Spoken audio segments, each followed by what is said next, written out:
Hello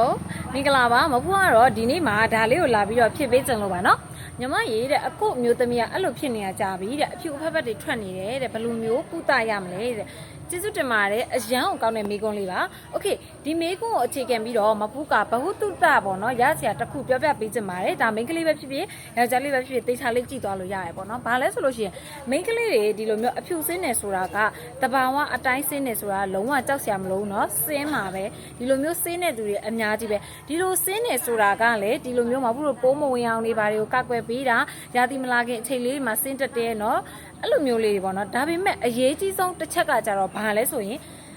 အဖြူစင်းနာနေပြီးတော့နော်အဖြူကိုမှဒိန်ကျင်လိုမျိုးအဖက်တွေတစ်ကြီးတွေဖြစ်သွားပြီနောက်တစ်ခုအနေနဲ့အနံဆိုးတွေထွက်လာပြီးရာရင်နာတွေဖြစ်လာပြီဆိုလို့ရှိရင်တော့မိမကိုမှုဆွဲခြင်းဆိုတဲ့လက္ခဏာကိုခံစားရမှာပေါ့နော်မဖူးတို့တွေဒီမိမကိုမှုဆွဲပြီဆိုလို့ရှိရင်တော့စေယုံစေကန်သွားပြီးတော့ကုသမှာရမယ်ပေါ့နော်โอเคအခုကျွန်တော်ရဲ့အမျိုးသမီးကဒီလိုမျိုးအဖြူအဖက်တွေပဲစင်းသေးတယ်ဆိုလို့ရှိရင်တော့လေတောက်စရာမလိုဘူးနော်မဖူးစီကဆေးလေးနဲ့ကုသလို့ရတယ်မဖူးစီကိုလာခဲ့ပါဒီကစက်ပြလေးနဲ့အရင်ဆုံးစေးကြောတက်စီပြီးသွားပြီဆိုရင်စီရန်လေးသုံးပေးမယ်ဆိုလို့ရှိရင်တော့ဒီဝေဒနာတွေကိုဖြည့်ရှင်းပေးနိုင်မှာဖြစ်ပါတယ်။မဖူးစီကအိုးမိုင်စီပစ္စည်းလေးတွေက